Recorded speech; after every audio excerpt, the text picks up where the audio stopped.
முக்கிய செய்தி. கரூர் மாவட்டம் குளித்தலையில் பேத்திக்கு பாலியல் தொல்லை கொடுத்த இளைஞர் மாணிக்கம் என்பவரை பாட்டி ஓட ஓட விரட்டி வெட்டியிருக்கிறார். பேத்திக்காக பாட்டி களத்திலிறங்கி பாலியல் தொல்லை கொடுத்த இளைஞரை ஓட ஓட விரட்டி வெட்டியிருக்கிறார். இது தொடர்பான கூடுதல் விவரங்களை வழங்குவதற்காக செய்தியாளர் பாக்கியராஜ் நம்மோடு இணைந்திருக்கிறார். பாக்கியராஜ், வணக்கம். என்ன நடந்துச்சு? அந்த இளைஞர் ஏற்கனவே அறிமுகமானவரா அல்லது திடீரென்று வந்து இது போன்ற ஒரு நிகழ்வை செய்தாரா? முழுமையான விவரங்களை சொல்லுங்க.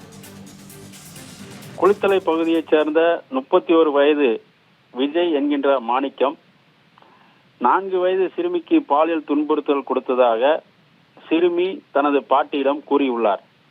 இதனை அறிந்த பாட்டி கோபமடைந்து கையில் அருவாளை எடுத்துக்கொண்டு சிறு மாணிக்கத்தை தேடியுள்ளார். தேடிய பொழுது அருகில் இருந்த மாணிக்கம் மற்றும் பாட்டி அருவாளால் மாணிக்கத்தை தாக்கியதாகவும் கூறப்படுகிறது. இதனைத் தொடர்ந்து அருகில் இருந்த உறவினர்கள் மாணிக்கத்தை சரமாரியாக தாக்கியுள்ளனர். குளித்தலை பகுதியைச் சேர்ந்த 31 வயது விஜய் என்கின்ற மாணிக்கம் சென்ட்ரிங் தொழிலாளியாக இருந்துள்ளார். கடந்த 3 நாட்களுக்கு முன்பு 4 வயது சிறுமியை பாலியல் துன்புறுத்தல் செய்துள்ளார்.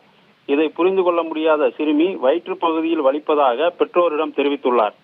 உடனடியாக பெற்றோர்கள் குளித்தலை அரசு மருத்துவமனையில் சிகிச்சைக்காக அனுமதித்து சிகிச்சை பெற்று வருகின்றனர். இந்த சம்பவம் தொடர்பாக அந்த சிறுமி தனது பாட்டியிடம் நடந்த விவரத்தை தெரிவித்துள்ளார். ஆவேசமடைந்த சிறுமியின் பாட்டி அருவாளை எடுத்துக்கொண்டு மாணிக்கத்தை தேடி வந்துள்ளார். குளித்தலை தேவானந்தம் பகுதியில் இருந்த மாணிக்கத்தை மறைத்து வைத்திருந்த அருவாளால் பாட்டி தாக்கியதாக கூறப்படுகிறது.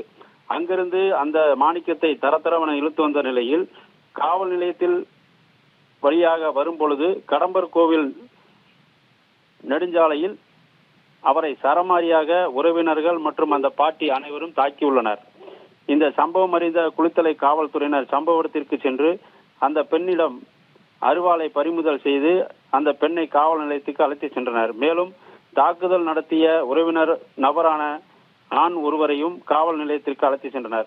மேலும் மாணிக்கம் தலை, காது, கை, வீல் வெட்டப்பட்டு உடல் முழுவதும் இரத்தத்தால் இருந்துள்ளார்.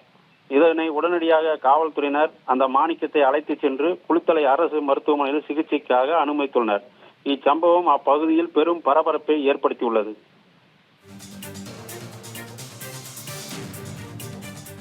விவரங்களுக்கு நன்றி பாக்கியராஜ்.